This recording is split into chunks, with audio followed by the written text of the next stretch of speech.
오늘 우리가 읽은 시편 3편은 시편에 처음 나오는 탄원시라고 그래요. 시편의 3분의 1, 약 50편이 탄원시라고 배웠죠. 그래서 이것을 이 탄원시는 시편의 중추 역할을 한다 이렇게 말을 합니다. 이 탄원시는 자신의 억울함이나 힘듦을 하나님께 호소하고 도움을 요청하는 시를 말합니다. 동시에 이 시편 3편은 5절에 나오는 내가 누워 자고 깨었다는 말이 나오는데, 그 말씀을 기초로 아침의 기도라는 타이틀이 붙은 시이기도 합니다. 또 이 시는 표제어가 붙은 시인데, 시편 3편 처음 시작할 때 보면은, 그 표제어를 보면은 다윗이 그의 아들 압살롬을 피할 때 지은 시라 이렇게 나오고 있습니다. 이 압살롬은 다윗의 셋째 아들이죠. 성경에는 다윗의 아들이 6명 나오는데 전부 배다른 아들로 나오고 있습니다. 그 중에 셋째가 이제 압살롬입니다. 세상에 가장 괴롭고 수치스러울 때가 아들에게 배신당하고 더구나 쫓길 때가 아닐까요? 다윗이 왜 이런 일을 압살롬에게 쫓긴 때, 압살롬을 피할 때 지은 시라고 이렇게 나와 있습니다. 그가 왜 이런 일을 당했을까요? 그 사무엘서를 참조해 보면 다윗이 통일 왕국을 이루고 승승장구하며 안정기에 들었을 때, 아마 그의 장년기 때일 겁니다. 매우 안일해진 그때 무서운 죄의 유혹이 찾아왔죠. 그래서 충직한 부하 우리아의 아내 밧세바와 간음죄를 봉하고 말죠. 그 압살롬의 반역은 다윗의 죄에 대한 하나님의 징계 중 하나였습니다. 죄는 다윗의 모든 것을 앗아가 하루아침에 도망자의 신분으로 추락하게 했습니다. 하루아침에 왕에서 도망자의 신분으로 추락해서 모든 것을 내려놓고 황망히 도피하는 다윗의 마음이 얼마나 처량하고 처참하고 힘들었을까요? 오늘 3편 1절과 2절 상반절에 보면, 그때 다윗은 많은 사람이 나를 대적하며 일어나 나를 치는 자가 많다고 그랬습니다. 사무엘하 15장에 보면 실제 당시 많은 백성들이 압살롬의 반역에 가담을 하죠. 그 이유를 압살롬이 그 백성들의 마음을 훔쳤다, 그 은밀한 키스로 백성들의 마음을 훔치는 그런 게 나오죠. 일부는 군사로 무장하여 다윗을 추격하기도 했습니다. 우리가 인생을 살다 보면 자신의 죄이든 죄가 아니든 이런 대적자들이 일어나 자신을 공격하고 힘들게 한 때가 참 많은 때가, 그런 때가 있는 것 같습니다. 꼭 대적자들이 아니라 해도 해야 할 일은 많고 도와주는 사람이나 찾아오는 사람은 한 사람도 없고 하나도 없고 모든 게 막막하고 힘들 때가 얼마나 많습니까? 코로나 기간에는 모두가 힘들기 때문에 도와주는 이 하나 없는 현실에 이런 막막함, 또 무력감, 또 굉장한 공허함을 느낄 때가 한두 번이 아닌 것 같아요. 그래서 누가 내 사정을 알아줄까 하면서 외로움과 고독에 남몰래 눈물을 흘리기도 합니다. 더구나 이때 사단은 이 사람들을 통해서 불신을 심어요. 특별히 누구에게 심습니까? 하나님께. 2절을 다시 보면, 많은 사람이 나를 대적하며 말하기를, 이들이 뭘 말합니까? 그는 하나님께 구원을 받지 못한다. 이는 얼마나 치명적인 간교한 사단의 음성입니까? 쫓기고 있는데 하나님도 그를 구원하지 못할 것이다, 이렇게 불신을 심습니다. 사단은 어쩌든지 우리와 하나님 사이를 동이 서에서 먼 것 같이 머리를 떨어뜨려 죽음에 이르게 하죠. 성경은 구원은 오직 하나님께 있음을 말하고 있습니다. 그런데 원수들은 하나님께 구원을 받지 못한다 하면서 그 하나님께 대한 믿음의 뿌리, 그 신앙의 핵심을 흔들어 버리는 거죠. 하나님 믿으면 뭐가 달라지지? 달라지는 것 아무것도 없잖아. 너는 지금 도망자의 신분에서 하나님이 또 힘을 쓰지 못할 거야. 내가 믿는 하나님은 아무리 기도해도 들어주진 않아. 기도해도 소용은 없을 거야. 이렇게 신앙을 비아냥거리고 조롱할 때 진정한 인생의 위기, 신앙의 위기가 찾아오죠. 근데 다윗은 이런 위기 상황에서 조금도 주눅들지 않고 여호와 하나님께 대한 자신의 신앙을 고백을 했습니다. 3절을 보겠습니다. 여호와여 주는 나의 방패시요 나의 영광이시요 나의 머리를 드시는 자신이다. 나의 방패라는 것은 적의 모든 공격으로부터 자신을 지켜주시고 보호해 주시는 분, 보호자라는 그런 의미죠.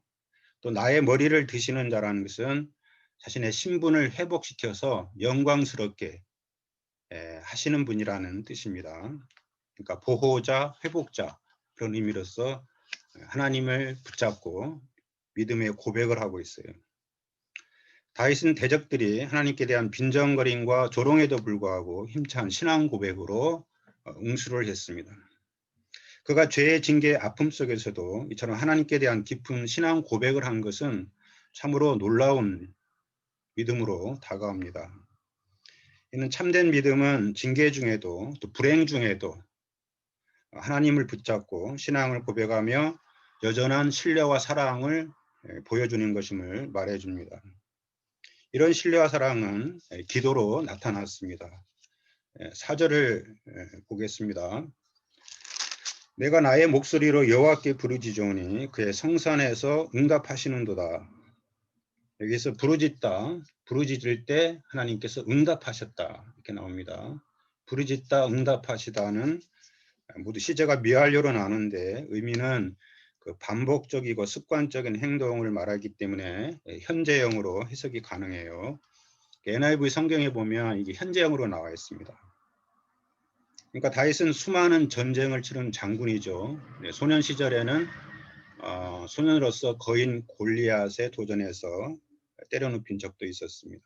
그러나 그 모든 전쟁과 위기 상황에서 승리는 자신의 힘보다는 근본 자신의 기도에 응답하시는 하나님의 은혜였음을 고백하고 있는 거죠. 그리고 지금도 하나님께서 기도에 응답하시라는 그 믿음을 잃지 않고 있습니다. 그런 이 믿음으로 하나님께 나와 부르짖어 기도하는 가운데 현실의 어려움을 지금 헤쳐나가고 있어요. 우리 금요기도회가처럼 저희들도 하나님께 부르짖는 그런 시간이 되기를 간절히 바랍니다. 하나님 원수들의 조롱처럼 구원을 베풀지 않는 분이 아니라 부르짖으며 반드시 응답하여 구원을 베푸시는 분. 대표적인 말씀이 예레미야 33장 3절에 나오죠. 너는 내게 부르짖으라 내가 내게 응답하겠고 내가 알지 못하는 크고 비밀한 일을 내게 보이리라. 얼마나 멋지고 위대한 말씀입니까? 우리가 하나님께 부르짖을 때 하나님은 우리가 알지 못하는 크고 비밀한 일을 보여주시겠다고 약속하셨어요. 이게 위대한 기도응답에 관한 약속의 말씀 중에 하나 아닙니까? 2021년 한 해 우리가 이러한 은혜가 우리 가운데 일어나기를 다시 기도합니다.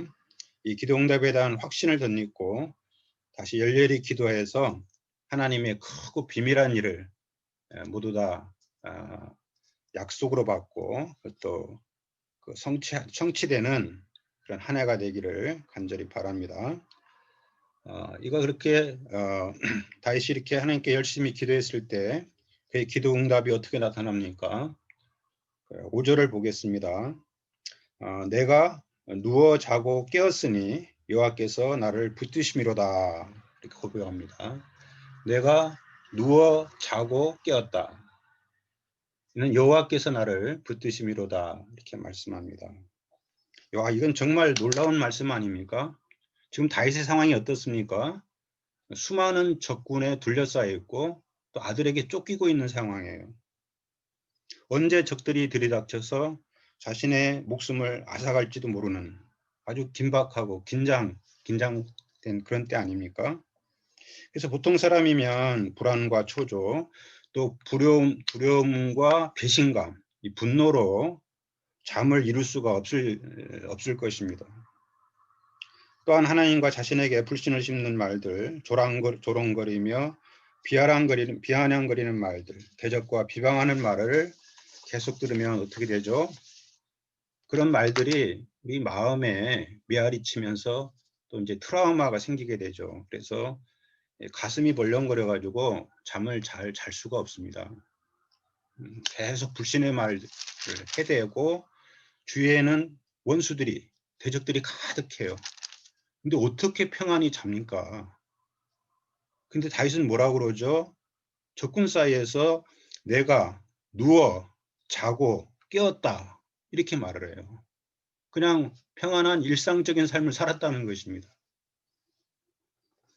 이게 도대체 어떻게 가능할까요? 우리말 성경에 나와 있지 않지만 원문은 5절 하반절이 키라는 접속사로 이어지는데, 이는 앞절의 행동의 이유를 설명해 주는 단어예요.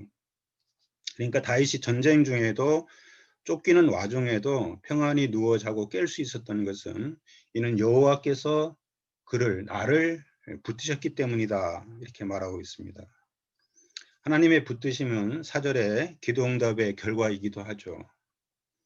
여기서 붙드심은 넘어짐의 반대말로 돕다는 것과 또 구원하다는 의미입니다. 우리가 인생을 살아갈 때 실수로 또 죄로 넘어지고 욕심으로 넘어지고 실패로 넘어지고 또 환난 가운데 넘어질 때가 많죠. 담벼락이 무너지듯 속절없이 무너질 때가 많습니다. 사고로 넘어질 때도 있고. 그러나 그런 넘어짐의 때, 위기의 때 유일하게 붙드시는 분이 계시죠. 바로 다윗은 이 하나님의 붙들어주심을 믿고 환난의 때에도 평안히 눕고 자고 깰 수가 있었어요. 여호와 하나님이 나를 붙드심이로다. 사람이 붙들 수 없고 우리 돈이 우리를 붙들 수 없는 그때 절대 그런 위기의 때에 하나님께서 그를 붙드셔서 평안히 누워 자고 깰 수 있었다, 이렇게 고백을 하고 있습니다. 심지어 그는 무엇이라고 말합니까? 6절에 보면 천만인이 나를 에워싸 진친다 해도 나는 두려워하지 아니하리라. 두려워하지 않겠다고 고백을 합니다. 천만인이 포위 공격을 해도 눈 하나 깜짝 않고 일상의 평온한 삶을 영위해 가겠다는 믿음의 선포예요. 이는 사제 은혜 속에 하나님의 붙드심에 대한 강한 확신을 가진 자만이 할 수 있는 그런 말이죠. 그리고 구체적으로 하나님의 구원 행동을 촉구합니다. 여호와여 일어나소서, 나의 하나님이여 나를 구원하소서. 앉아 계시지만 말고 침묵하시지 말고 일어나 구원을 취해달라는 간절한 호소예요. 진노 중이라도 구원을 베풀어 달라는 기도입니다. 나아가서 주께서 나의 모든 원수의 뺨을 치시며 악인의 이를 꺾어달라고 호소합니다. 뺨을 치고 이를 꺾는 것은 원수들에게 수치를 안기고 통쾌한 승리를 이루어달라는 기도입니다. 결론적으로 다윗은 말합니다. 원수들은 2절에서 그는 하나님께 구원을 받지 못한다, 이렇게 조롱했습니다. 그러나 다윗은 구원은 여호와께 있사오니 주의 복을 주의 백성에게 내려주소서라며 기도합니다. 2021년 한 해 이런 다윗의 고백이 우리의 고백이 되기를 기도합니다. 구원은 여호와께, 승리도 여호와께 있습니다. 하나님은 코로나 중에도 믿음으로 나아오고 믿음으로 기도하는 자들에게 반드시 구원을 베푸시는 분이십니다. 제가 리틀 모세에 소천할 때부터 수면 장애가 생겨서 이런저런 스트레스를 받으면 잠을 잘못 이룰 때가 많았습니다. 그러나 우리가 어떠한 경우에도 우리를 사랑하시고 붙들어주시는 하나님, 또 구원을 베푸시는 하나님을 의지해서 평안히 눕고 자고 깨는 이런 은혜로운 자가 되기를 간절히 기도합니다. 여러분도 일상의 삶에서 다가오는 많은 여러 두려움과 불안을 물리치고 구원의 하나님을 의지함으로 이렇게 평안히 눕고 자고 깨는 이런 평안과 기쁨의 삶, 은혜가 넘치는 삶을 한 해를 살아가기를 간절히 바랍니다. 하여튼 구원은 여호와께 있사오니 맞습니다. 아멘 한마디. 구원은 여호와께 있사오니.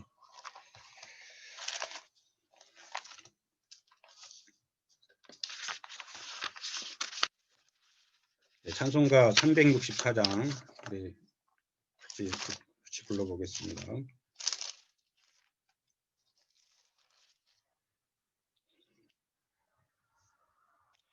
내 기도하는 그 시간 그때가 가장 즐겁다.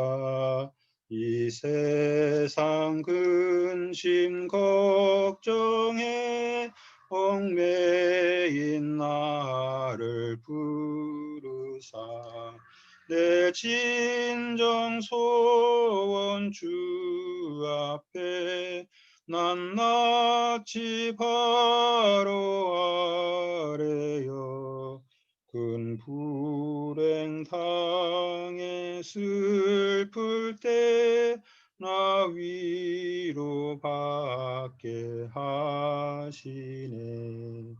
내 기도하는 그 시간 내게는 가장 귀하다.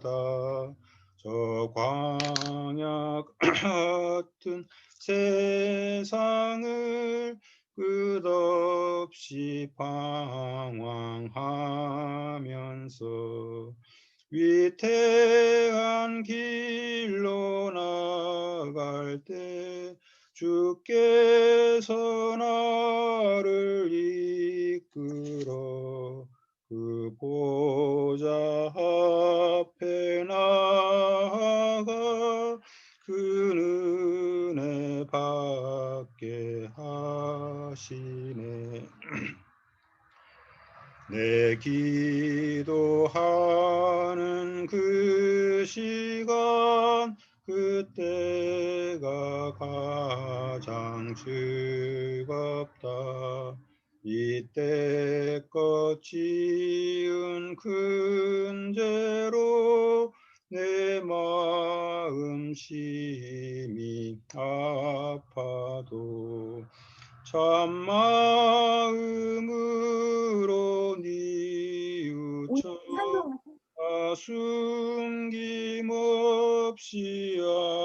아뢰면 주 나를 위해 복 주사 새 은혜 부어 주시네. 내 기도하는 그 시간 그때가 가장 즐겁다. 주 세상에서 일찍이 저 요란한 곳 피하여 인들에서나 산에서 온 밤을 새워 지내사 주 예수 친히 기도로 큰 본을 보여주셨네. 기도하겠습니다. 하나님 아버지, 오늘 구원은 여호와께 있사오니 귀한 믿음의 고백 듣게 해주셔서 감사합니다. 다윗 인생에 가장 처참할 때, 슬플 때, 너무나 외로울 때, 또 사방에 적군이 파도처럼 밀려올 때 그가 이제까지 베푸신 하나님을 붙잡고 나의 방패, 나의 영광, 나의 머리를 드시는 자, 이 하나님을 믿고 기도에 힘쓸 때 하나님 그의 기도에 응답하셔서 그를 붙드셔서 위기 상황에서도 평안히 눕고 자고 깨는 일상의 삶을 살게 하신 또 그의 기도에 응답을 이루셔서 마침내 구원을 베푸셔서 통쾌한 또 승리의 역사를 안겨주신 하나님을 배경해서 감사합니다. 하나님 아버지, 저희도 심령이 곤고하고 힘들 때 하나님 도와주는 이 없고 참 인생 새롭게 막막히 헤쳐나갈 길이 잘 보이지 않을 때 하나님께 피하게 도와주십시오. 우리 하나님께 새롭게 신앙 고백하며 하나님께 기도를 드림으로 하나님 아버지 막혔던 것이 뚫리게 도와주시고 또 새기를 내는 이런 은혜의 2021년 한 해가 되도록 도와주시기를 간절히 기도합니다. 부러질 때 붙들어 주시고 구원을 베푸시는 약속의 하나님을 모두 체험하는 은혜의 한 해가 되도록 축복하여 주시옵소서. 또 기도 시간 가운데 함께해 주십시오. 예수님의 이름으로 기도했습니다.